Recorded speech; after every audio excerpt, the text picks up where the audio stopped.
말그릇을 키우는 듣기의 기술 파트 3.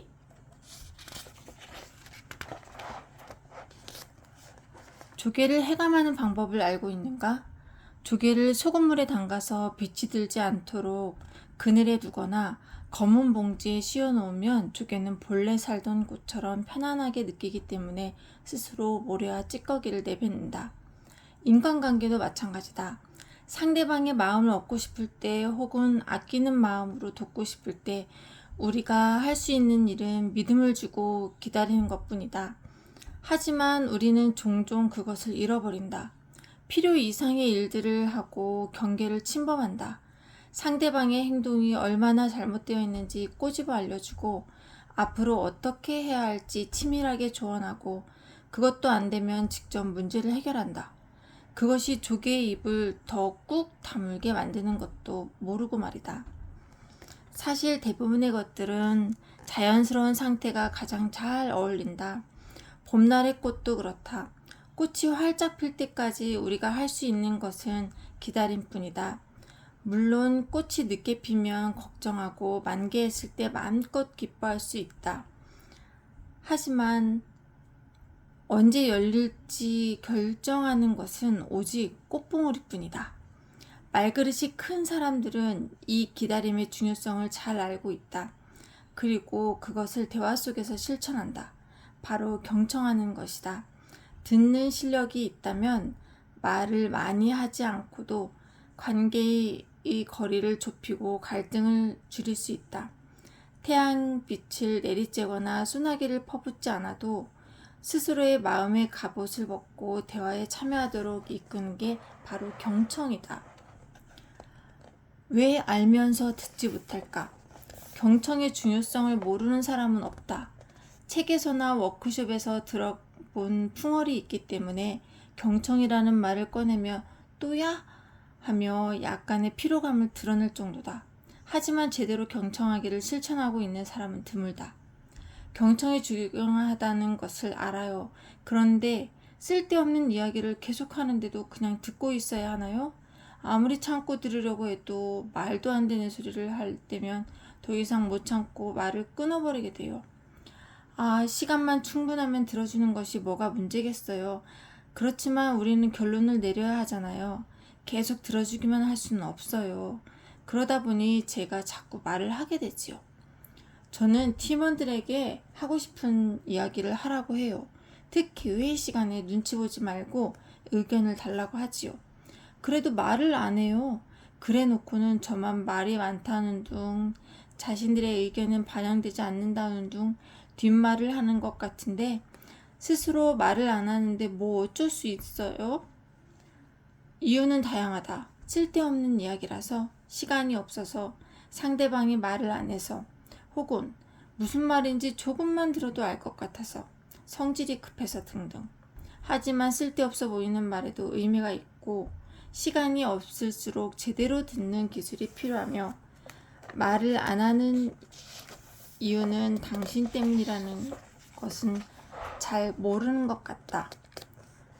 상대방이 이 운만 떼면 알 것 같다는 말은 사실 자신의 고정관념에 사로잡혀 있다는 뜻이고 급한 성질을 다스리지 못한다는 것은 말그릇이 그만큼 좁다는 뜻이다. 간혹 경청의 자신감을 드러내는 일들도 있다.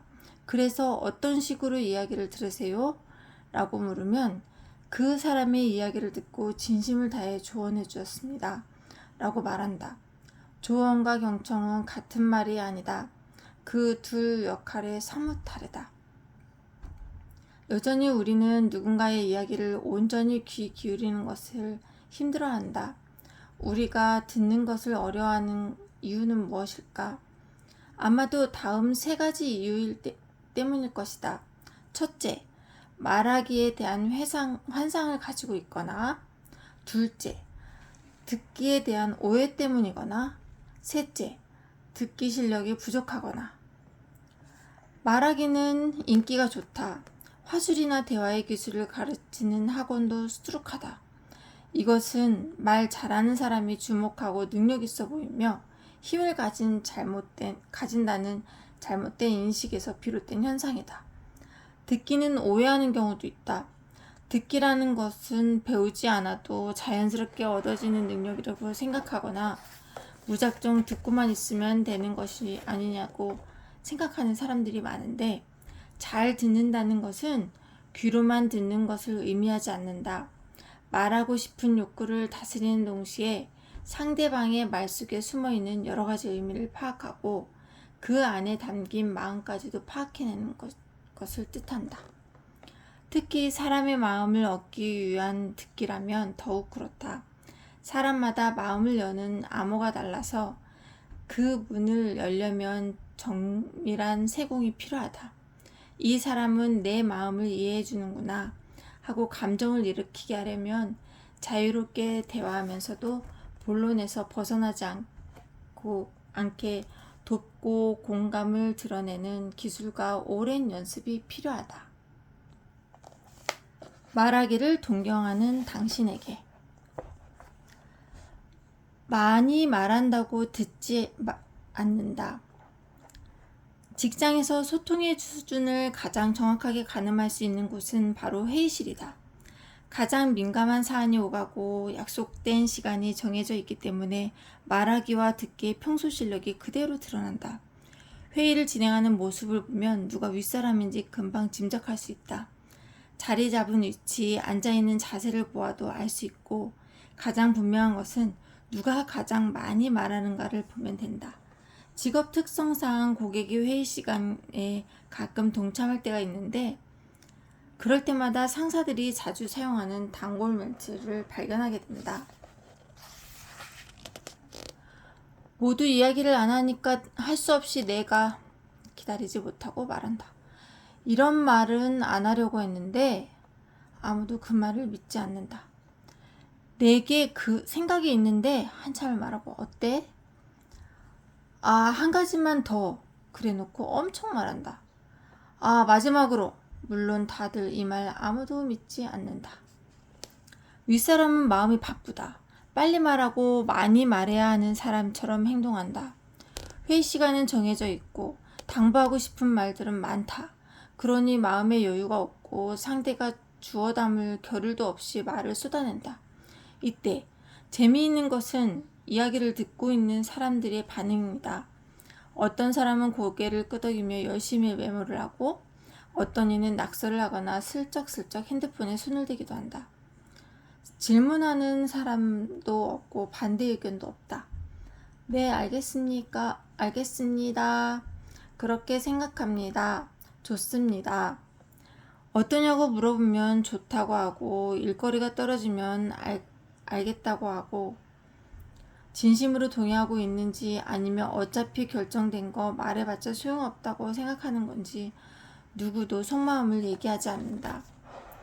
한국말처럼 의미 파악하기 어려운 말도 없는데 상사가 장장 1시간 동안이나 풀어놓은 이야기를 죄다 이해한 것처럼 앉아있는 사람들을 보고 있으면 참으로 신기하다. 아니나 다를까 장시간 회의가 끝나고 팀원들은 조금 더 자리를 지킨다. 그리고 다시 한번 논의를 시작한다. 아까 뭐라고 한 거야? 하도 말이 많아서 알 수가 있어야지. 아까 그거 무슨 뜻이야? 제대로 설명도 안 해주고 말이야. 어차피 원하면 할 거면서 도대체 회의는 왜 하는 거야? 회의 시간에 상사가 한 말을 다시 팀원들끼리 해석하고 번역한다. 그러다 보니 오역이 쏟아진다.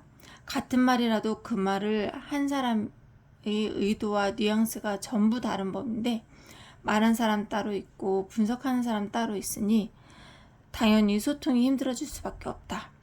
여러 가지 말이 오가다가 결국 무리 중에서 주장이 세거나 신뢰도가 높은 사람이 추측해서 정리한 대로 의견을 숙지하고 그제야 회의실을 빠져나온다. 하지만 나중에 보고서를 받아본 상사는 이렇게 말할지도 모른다. 내가 언제 이렇게 말했어? 말귀를 못 알아듣네.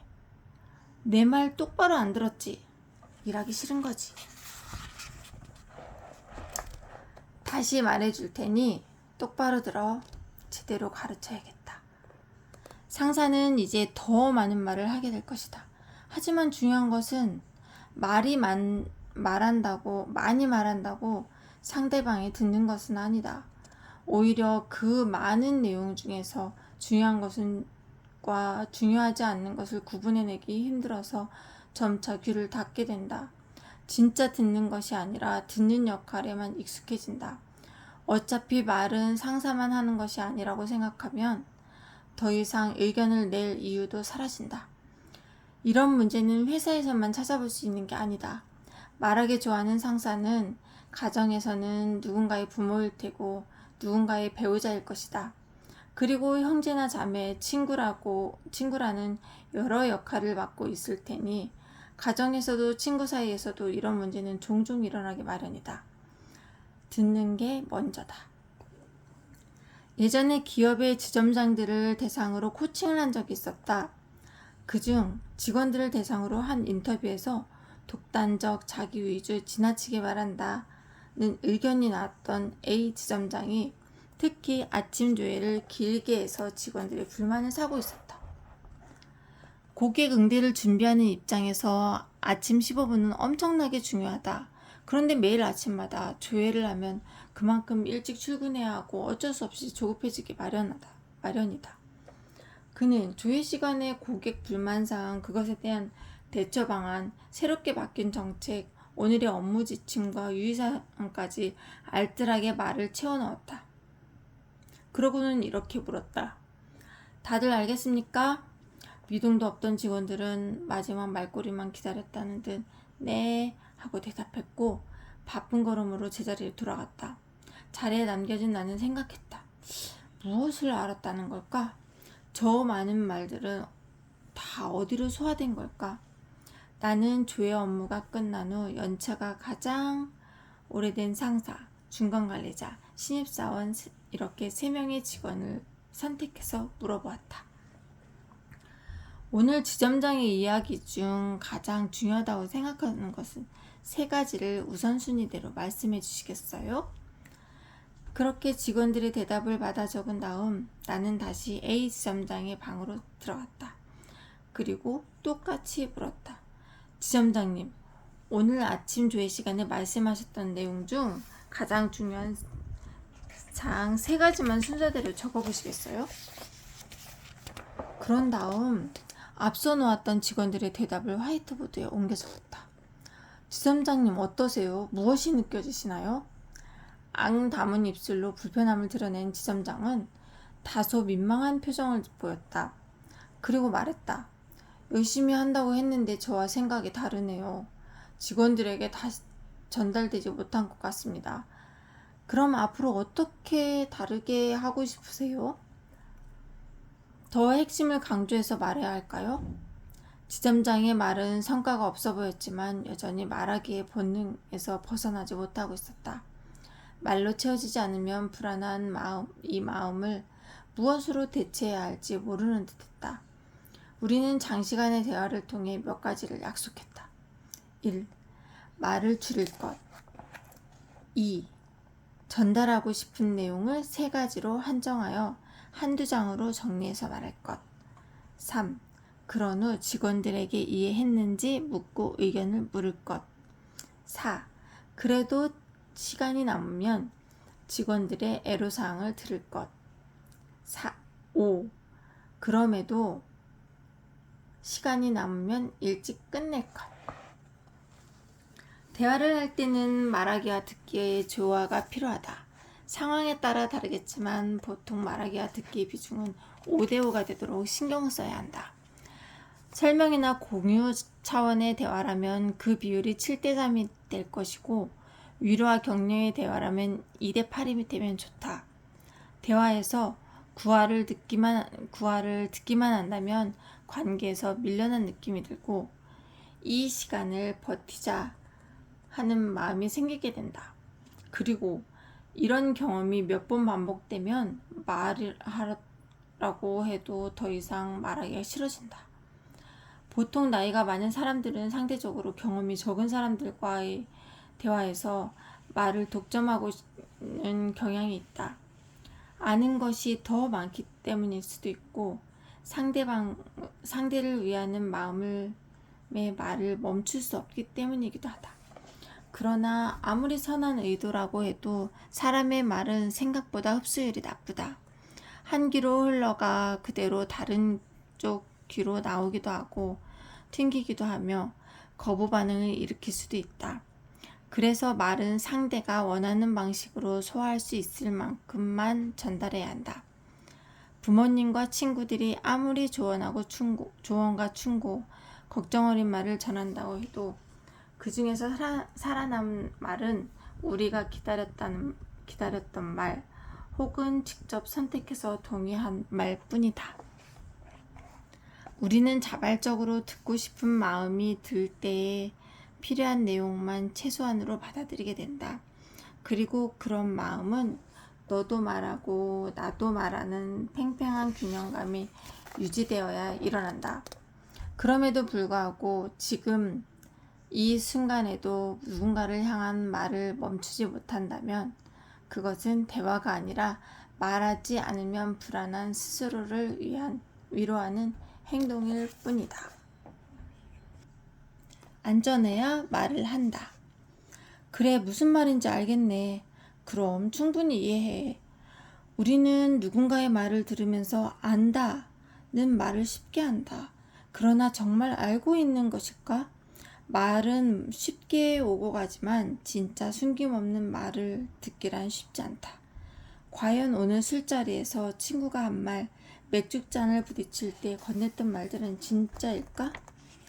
예전에 기업에서 근무했을 때의 일이다. 그때도 담당 업무 외에 회사의 지원을 받아 사내 코치로 활동했었다.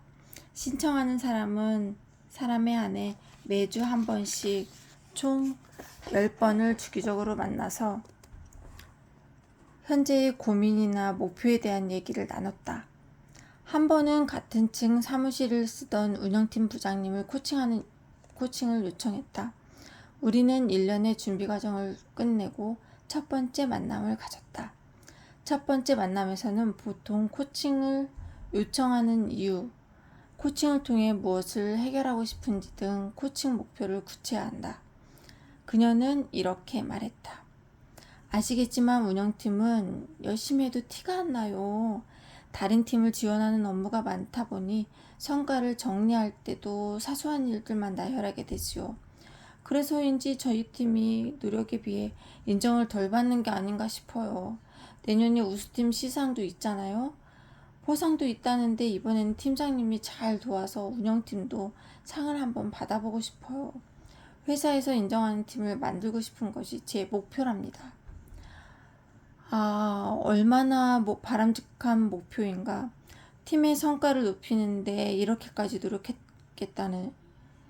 우리는 그렇게 첫 번째 코칭을 마치고 두 번째, 세 번째, 네 번째까지 신나게 달렸다.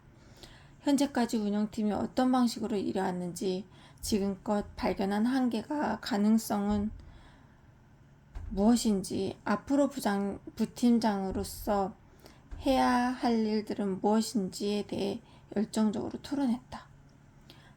그녀의 태도는 항상 진지하고 성실했다. 그런데 5번째 만남을 마무리할 때였다.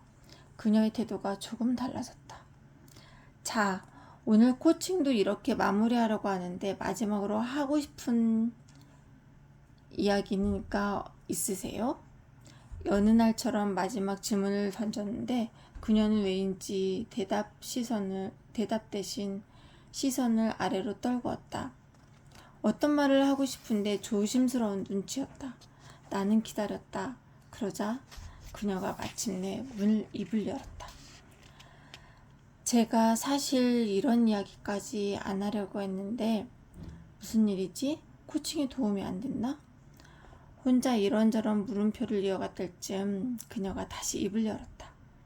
사실 제가 코칭 대화를 하고 싶었던 이유는 다른 데 있어요. 저와 팀장은 사실 이 계열사에 오기 전에 같은 본부에 있었거든요. 게다가 동기였죠. 사실 저도 실장이었고 그도 실장이었어요. 그러다 우연히 비슷한 시기에 이곳으로 옮기게 되었는데 같은 팀까지 된 거예요. 전에는 제가 승진도 빨랐거든요. 그런데 여기 오면서 그가 팀장이 된 거죠. 제가 부팀장으로 남고요. 왜 그래야 하죠? 평가가 잘못된 거 아닐까요? 어떻게 하면 제대로 인정받을 수 있을까요? 그녀의 마음속에는 전혀 다른 진실이 숨어 있었다.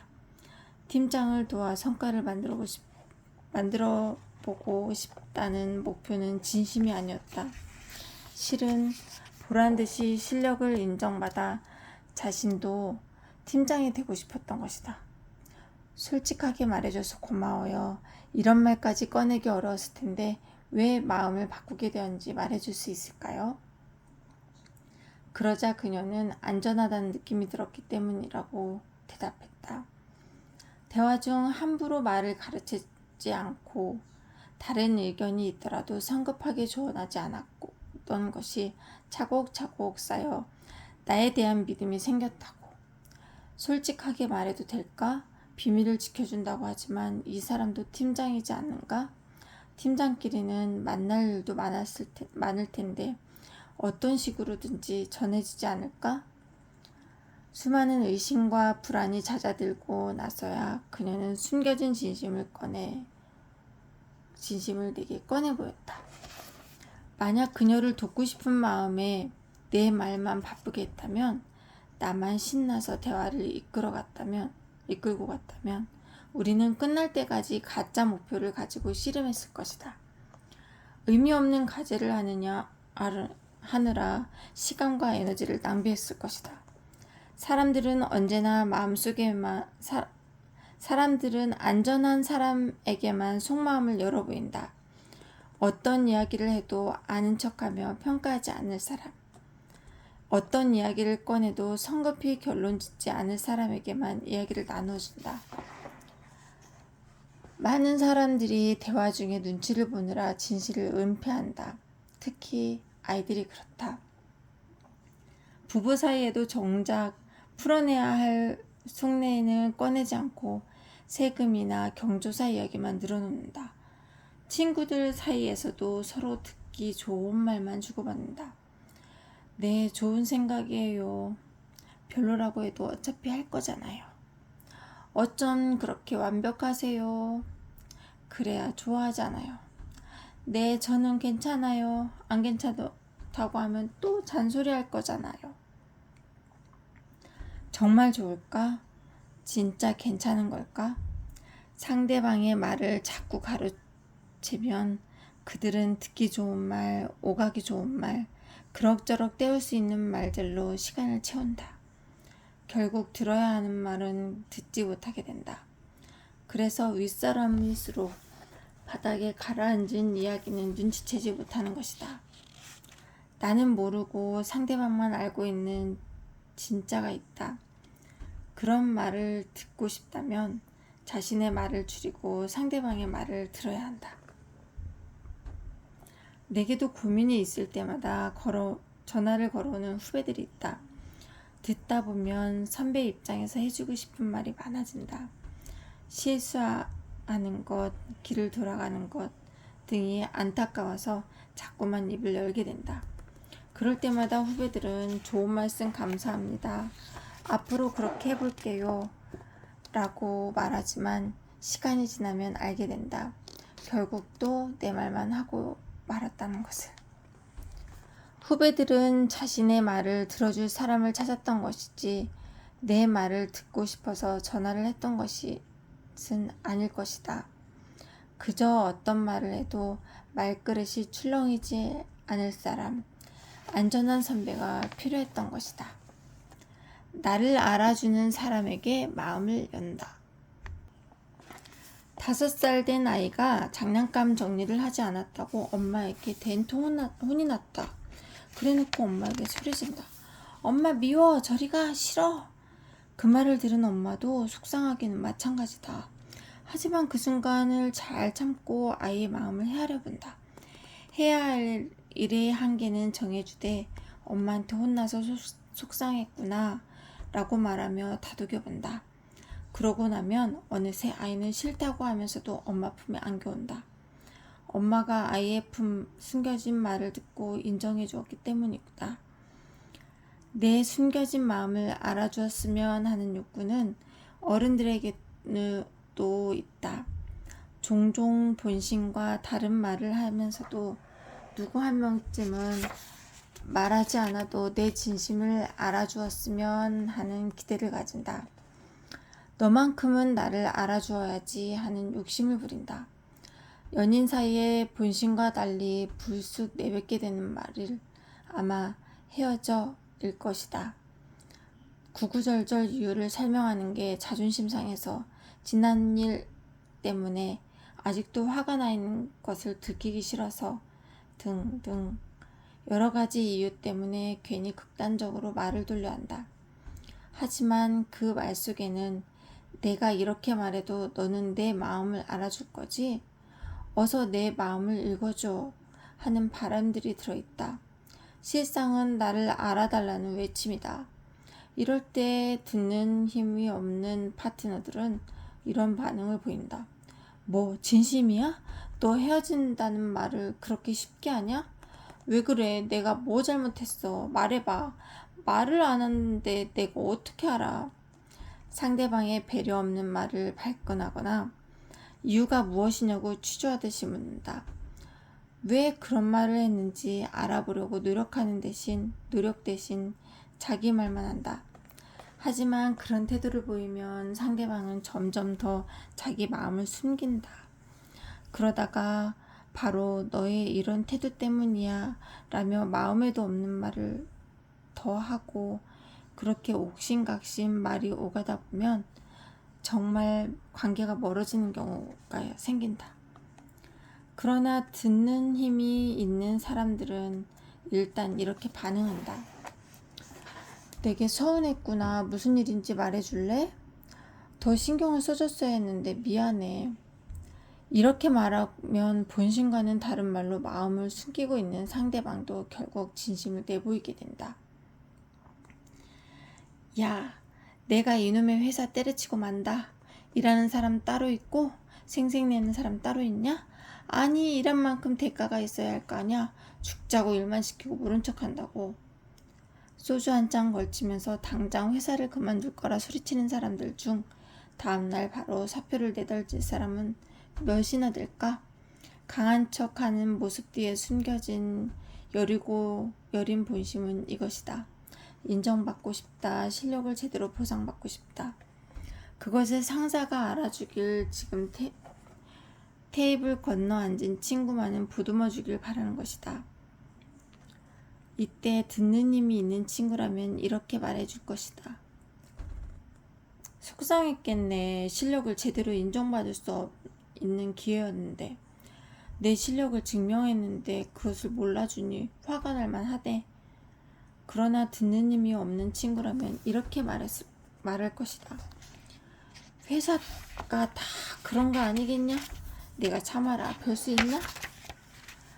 그건 별일도 아니야. 얼마 전에 우리 회사에서도 어떤 일이 있었는지 아냐? 듣는 힘이 있는 사람들은 상대가 표현하는 말과 차마 드러내지 못하는 말을 모두 듣기 위해 노력하지만 말하는 힘만 센 사람들은 친구의 이야기를 소재 삼아 스스로 주인공이 되려 한다. 조언 위로 함께 욕하기 등이 친구를 위한 편들기 같지만 끝까지 들어보면 자신을 드러내는 말에 가까울 때가 많다. 그러다가 결국에는 친구를 밀치고 대화를 점령하고 만다. 우리에게는 교정반사라는 본능이 있다. 상대방의 문제를 적극적으로 고쳐주고 싶은 욕구를 말한다. 하지만 아이러니컬한 것은 교정반사가 강해질수록 오히려 상대방은 변하지 않으려고 애를 쓴다. 누군가가 나를 바꾸려 할수록 그것에 더욱 저항하게 된다. 물론 교정반사의 밑바닥에도 또 타인을 돕고 싶어하는 선의가 있다. 그러나 실제로 그 뜻대로 되는 경우는 거의 없다. 어떤 사람과 대하고 싶냐고 물으면 사람들은 조언을 들어주는 사람보다 심정을 알아주는 사람과 대화하고 싶다고 말한다. 말로 일으키려는 사람보다 내 이야기를 제대로 들어주는 사람. 그래서 결국 내 마음을 털어놓게 만드는 사람이 좋다고 한다. 고쳐주고 싶겠지만 고치려고 하지 않고 간섭하고 싶겠지만 간섭하지 말자. 숨은 이야기까지 들으려고 한 것은 있는 그대로의 모습을 수용한다는 의미다. 불평하는 말을 고쳐주려고만 하면 그 속에 숨은 잘 해보고 싶은데 뜻대로 되지 않아 답답한 마음까지는 알아볼 수 없다. 답답하다고 앞뒤 재지 않고 간섭하려 들면 그 뒤에 숨어있는 인정받고 싶은 마음을 알아볼 수 없다. 관계란 편하게 생각하라고 해서 편해지는 것은 아니다. 그것은 내 말을 줄이고 상대방의 말에 관심을 보일 때 자연스럽게 편해지는 것이다.